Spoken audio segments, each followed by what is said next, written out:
Magandang araw sa inyong lahat. Ito na po ang karugtong ng ating kwento. Ang kwento ng pag-ibig ni Lawrence at Francine Ignacio. Pero bago ko po simulan ang lahat, paki-subscribe naman po, like and share ng aking channel. Maraming salamat po.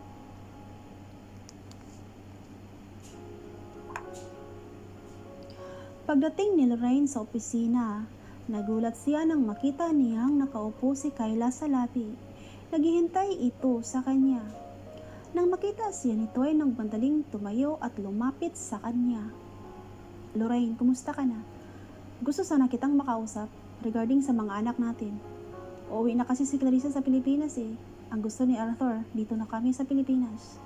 Wika ni Kayla habang nakangiti pa kay Lorraine. Kayla, halika sa loob ng opisina ko. Pag-usapin natin yan sa loob. Magpatimpla si Lorraine ng kape sa kanilang sekretary na si Mitch at pinaupo niya si Kayla. Ano nga pala ang pakay mo, Kayla? Bakit ka napasubo dito? Seryosong tanong ni Lorraine. Ayaw ni Lorraine na kausapin si Kayla dahil ayaw niya ng gulo. Pero ayaw rin naman niyang bastos kaya mas pinili niya na lang itong kausapin at pakisamahan. Lorraine, gusto kong habang hindi pa kasal ang mga anak natin, gusto kong magkasama sila ni Lawrence araw-araw. Gusto kong magtrabaho siya sa company para naman meron siyang ginagawa at hindi magmukmuk lang sa bahay. Saka para na rin sumaya ang anak ko. Alam naman natin na mahal niya si Lawrence, diba? Saka sana lang mapatawad mo na siya sa ginagawa niya kay Francine. Nangako naman siya sa amin ng daddy niya na hindi niya na uulitin. Wika ni Kayla habang nakangiti. Kayla, pwede siyang magtrabaho dito sa company, pero hindi ko siya pwedeng ikasal sa anak ko. Kayla, pwede ba? Tanggapin na natin na hindi sila para sa isa't isa? Please lang, tigilan na natin. Hindi masaya ang anak ko sa anak mo. Diretsong saad ni Lorraine habang nakasimangot. Lorraine, mag-best friend tayo, diba? Bakit ayaw mo bang makikita ang mga anak natin na ikakasal? Tanong ni Kayla habang nakanguso. Kayla, hindi sapat na dahilan ang pagkakaibigan natin para tanggalan ang totoong kaligayahan ng mga anak natin. Masaya siyang kasamang kapatid niya. Ayokong magkasakitan na naman silang dalawa ni Francine dahil lang sa maling sumbong ni Clarissa. Saka hindi mahal ni Lawrence ang anak mo. Ayokong mag-suffer silang pareho. Anytime, pwede siyang magtrabaho dito pero hanggang dyan lang, Kayla. Seryosong saad ni Lorraine. Kung hindi ka papayag, babagsak ang company mo. Paano kayo babangon kung kunin ko ang shares namin ni Arthur? Nakangiting saad ni Kayla. Kayla, okay ka lang? Pera ni Arthur ang pinasok dito, hindi mo pera. At sino ka para magdesisyon ng ganyan, Kayla? Wala kang alam, diba? At huwag mong kalimutan, pinakiusapan ko lang yan si Arthur para pakasalan ka. Kung ayaw mong makarinig sa akin ng masakit na salita, lumabas ka na dito. Ayokong makipag-away sa'yo. Seryosong wika ni Lorraine. Asawa ako ni Arthur, baka nakalimutan mo. Kaya karapatan ko na rin ang magdesisyon. Tingnan lang natin kung hanggang saan ang tapang mo, Lorraine. Wala kang utang na loob. Ako ang kakampi mo noong sinasaktan ka ni Bianca. Tapos ganito ang iganti mo sa akin. Ang kapal ng mukha mo, Lorraine. Galit na sigaw ni Kayla. Sino kaya ang walang utang na loob sa atin, Kayla? Baka nakalimutan mo na. Ako ang naglagay sa'yo dyan sa posisyon mong maging asawa ni Arthur. Pinilit ko lang si Arthur na pakasalan ka at tanggapin ang anak niya sa'yo. Kaya wag mo akong sumbatan dahil ikaw ang unang nanginginsulto sa akin. Binabalik ko lang sa'yo. Singal ni Lorraine kay Kayla habang pinandilatan niya ito ng kanyang mata. Noon pa man ay hindi nagpapaapis si Lorraine at lalong wala siyang inaatrasan. Madalas sinasabi niyang mayaman man o mahirap ay pantay-pantay kahit hanggat maaari ay hindi niya hinahayaang inaapis siya ng kahit na sino man. Masakit man sa kanya na nagkasakitan sila ni Kayla pero ayaw niyang mailagay sa alanganin ang kinabukasan ni Lawrence. Hindi alam ni Lorraine kung anong klaseng lalaki ang nakabuntis kay Kayla. Dahil sa simula pa lang ay alam niya na hindi si Arthur ang ama ni Clarissa. Pinakasalan niya lang si Clarissa.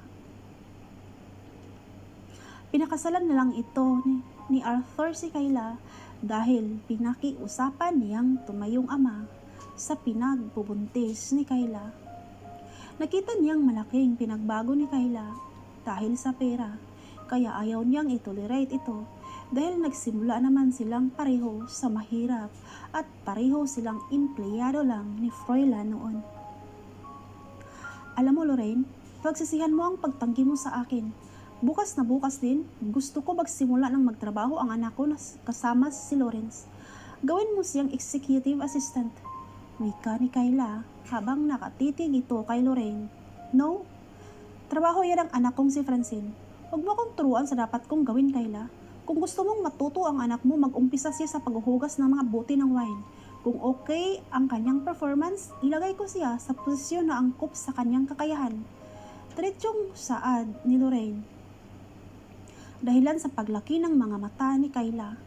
Natatawa si Lorraine sa reaksyon ni Kayla. Nakita niyang gigil na gigil ito sa kanya. Lorraine, bigyan mo ng magandang posisyon ng anak ko. Kung ayaw mong magkagulo tayo rito, ibigay mo sa akin ang gusto ko at ang hinihingi ko. Anak ni Arthur Briones, ilalagay mo lang sa paghuhugas ng bote? Ang kapal naman yata ng mukha mo, Lorraine. Singhal ni Kayla habang dinuduro niya si Lorraine. Kayla, hindi po biro ang trabaho ng executive assistant at trabaho yan ng anak kong si Francine. Hindi naman yata tama na alisin ko si Francine at ipalit ko ang anak mo, Kayla. Nag-iisip ka pa ba? Tanong ni Lorraine kay Kayla. Lorraine, makakarating ito kay Arthur. Hindi niya mapalagpas ang ginagawa mo. Anak niya ang minamaliit mo. Baka nakalimutan mo na malaki ang pera na naipasok namin sa company ninyo. Singhal ni Kayla habang nakataas pa ang kanyang kilay. Pera ni Arthur, Kayla, at kami pa rin ang may-ari ng company. Shares lang ang kay Arthur, kaya kami pa rin ang mayroong karapatan magdesisyon, hindi ikaw. Lumabas ka na, Kayla, please. Marami pa akong gagawin. By the way, sinabi sa akin ni Arthur na madalas ka nang umuuwing late. Saan ka ba nagpapalipas ng gabi, Kayla? Baka nakalimutan mong pinakiusapan ko lang si Arthur na pakasalan ka, kaya umayos ka. Saad ni Lorraine. Tumayo siya at binuksan niya ang pinto para palabasin si Kayla. Wala kang pakialam sa problema naming mag-asawa, Lorraine. Huwag kang pabida. Saad ni Kayla habang nagtungo sa labas ng opisina ni Lorraine.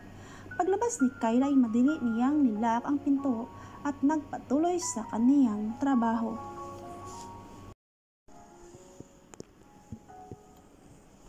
Nagulat sina Francine at Lawrence nang biglang dumating si Clarissa. Hindi malang ito kumatok ng pinto bago pumasok sa loob ng kanilang opisina. Dito ang opisina ko, diba? Kaya dito ako pumasok. Hello Lawrence, babe. Finally nagkikita na rin tayo. Alam mo bang miss na kita? Sana ikaw rin, babe.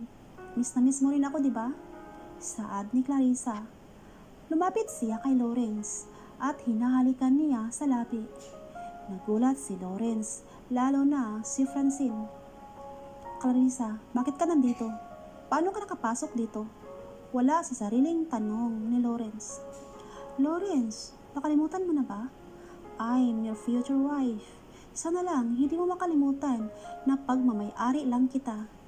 At ikaw, Francine, magligpit ka na ng mga gamit mo dahil mula ngayon, ako na ang bagong executive assistant ni Lawrence. Wika ni Clarissa habang tumatawa.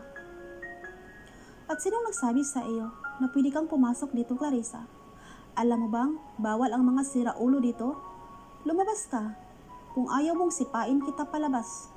Sigaw ni Francine kay Clarissa. Wow, natatakot na ako, Francine. Si Mami ang nagsasabi sa akin na kukunin ko ang posisyon mo.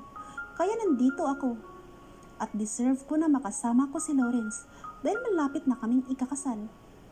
Nakangiting wika ni Clarissa. Ang kapal ng mukha mo? Sardinas ka ba? Bakit mo ipagsiksikan ang sarili mo kay Lawrence? Hindi ka niya mahal at alam mo yan. Saad ni Francine habang tinitigan si Clarissa mula ulo hanggang paa. Bakit, Francine? Nagsiselos ka ba? Baka may gusto ka kay Lawrence, kaya ganyan ka kung umasta. Baka nakalimutan mong magkapatid kayo sa mga mata ng tao, lalo na sa mga magulang ninyo. Kung totoo man na mahal mo si Lawrence, huwag mong ituloy, Francine. Pigilan mo dahil masasaktan ka lang. Wika ni Clarissa habang tumatawa. Lumabas ka na, Clarissa. Ayokong kasama kita rito. Hindi ko pa nakalimutan ang mga kasalanan mo kay Francine. At kahit anong mangyayari, hindi ako magpapakasal sa'yo. Singhal ni Lawrence kay Clarissa.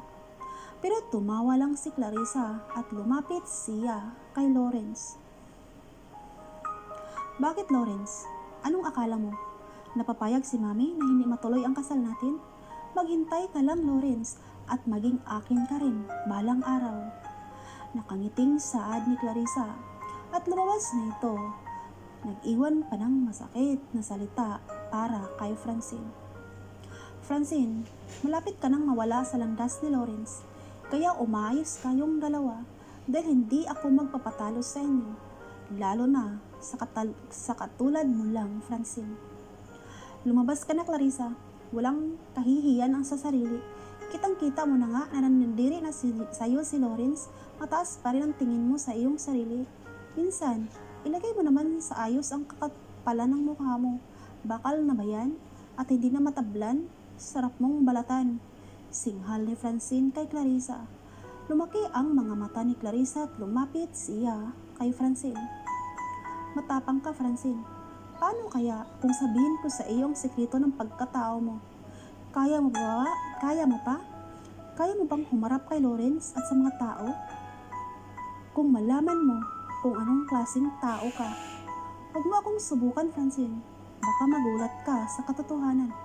Sigaw ni Clarissa kay Francine. Hindi makapagsalita si Francine at tumingin siya kay Lawrence. Clarissa, tama na. Huwag mo akong subukan kung ayaw mong kaladkarin kita palabas. Umalis ka na. Galit na singhal ni Lawrence. Lumabas na si Clarissa, pero nakatitig si Francine kay Lawrence. Ayaw naman tingnan ni Lawrence si Francine, kaya kunwari mayroon siyang ginagawa. Pero lumapit si Francine sa kanya.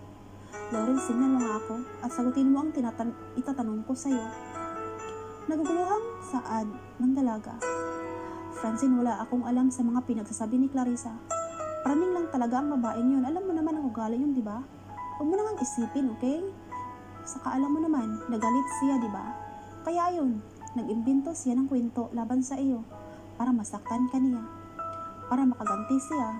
Alam mo naman na ayaw magpatalo yun pagdating sa bangayan ninyong dalawa. Seryousong saad ni Lawrence. Pero ayaw pa rin maniwala ng dalaga. Bumalik siya sa kanyang upuan at nag-iisip. Nakita siya ni Lawrence na hindi siya mapalagay. Nasasaktan siya dahil alam niyang hindi matanggap ni Francine ang katotohanan kapag malaman nito na ang ina niya ang pumatay sa kanyang lula divine. Francine, gusto mo ba mag-dinner tayo mamaya? Kakainin natin ang lahat na paborito mong pagkain. Gusto mo ba? Tanong ni Lawrence, pero tumango lang si Francine at walang salitang lumabas sa kaniyang bibig. Pagdating ni Clarissa sa bahay ay binagsak niya ang kanyang dalang bag at sumisigaw ito sa sobrang galit. Naggulat sina Kyla at Arthur kaya nagmadali silang bumaba ng hagdan. Clarissa, anak, okay ka lang ba? Bakit ka sumisigaw? At ika, bakit ka umuwi? Hindi ka ba pumasok sa opisina? Tanong ni Kyla kay Clarissa. Mami, nandoon na ako pero pinagkaisahan ako ng dalawang iyon. Galit na singhal ni Clarissa. At sinong dalawa? Clarissa, bumalik ka doon. Magtrabaho ka. Kapag hindi ka kumilos, maaagawan ka. Sigaw ni Kyla. Mami, ayaw nga ni Lawrence sa akin Pinapalayas nila ako. Alam mo ba iyon? At hayop na, Francine, ang lakas ng loob niyang kalabanin ako. Saad ni Clarissa habang nakataas ang kanyang nguso. Francine, hindi mo kailangang agawan ng posisyon si Clarissa, hindi mo kailangang agawan ng posisyon si Francine. Kung anong posisyon ang ibigay sa iyo ni Lorraine, tanggapin mo. Wag mong agawan ng posisyon ang anak nila. Seryosong wika ni Arthur. Pero daddy, yun ang gusto ko eh. Dahil magkasama kami ni Lawrence sa isang opisina araw-araw. Gusto kong nasa tabi niya lang ako. Saka daddy, kailangan maituloy ang kasal namin ni Lawrence. Gawaan ninyo ng paraan ni mami. Mamatay ako kapag maagaw ng iba si Lawrence. Mahal na mahal ko siya, dad. Pero ayaw sa'yo ni Lawrence, diba? Hindi kaniya mahal. Saka ayaw kong magdurusa ka balang araw. Maling-mali na maikasal sa taong hindi ka mahal. Masasaktan ka lang, Carissa. Kaya kung ako sa'yo, huwag mo nang pilitin si Lawrence na pakasalan ka dahil isang malaking pagkakamali iyan. Saad ni Arthur. Arthur, narinig mo ba ang sarili mo?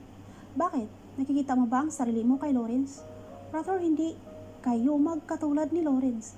Alam kong mahal ni Lawrence ang anak natin. Huwag na huwag mong itulad si Lawrence sa iyo dahil hindi kayo magkatulad. Kung hanggang ngayon hindi mo ako mahal, ibahin mo si Lawrence dahil gagawin ko ang lahat para mahalin niya lang si Carissa. Galit na saad ni Kayla. Mami, Daddy, bakit ba kayo nag-aaway? Talaga ba, Daddy, hanggang ngayon hindi mo mahal si Mami? Paano ninyo ako nabuo kung wala kayong pagmamahal sa isa't isa? Seryosong saad ni Clarissa. Itanong mo yan sa mami mo, Clarissa, huwag sa akin. I'm sure, alam niya kung ano ang sagot ko dyan sa tanong mo. Pwera na lang kung magsisinungaling siya sa iyo. Wika ni Arthur at nagmamadaling iniwan ng dalawa sa sala. Natulala si Kayla sa binitawang salita ni Arthur. Napansin niya na may alam na ito. Kaya, nagpadali siyang umakyat at sinundan niya ito. Mami, tika lang. Sagutin mo ang tanong ko. Hindi ka ba mahal ni Daddy? Kaya ba madalas kayong nag-aaway at hindi kayo magkapareho ng opinyon? Dahil hindi ka niya mahal? Mami, bakit mo hinahayaang hindi ka mahalin ni Daddy? Meron ba siyang ibang mahal kaya ayaw kanyang mahalin? Sunod-sunod na mga katanungan ni Clarissa. Hindi alam ni Kayla kung paano niya sagutin ang mga tanong ng kanyang anak. Kaya mas pinili niya na lang ang pumasok sa kanyang kwarto. Naiwang nag-iisip si Clarissa. Hindi mahal ni Daddy si Mami? I'm sure mayroong ibang mahal ang Daddy ko. Di kaya si Mami ang may ibang lalaki? No, hindi ako papayag na hindi ako mahalin ni Lawrence. Gagawin ko ang lahat para mahalin mo lang ako, Lawrence. Saad niya at pumasok sa kaniyang kwarto. Dito na po natatapos ang ating chapter 23. Sana po nagustuhan ninyo ang ating kwento. Sana hindi kayo masasawang magsubaybay sa aking pag-upload araw-araw. Hanggang dito na lang. Paalam.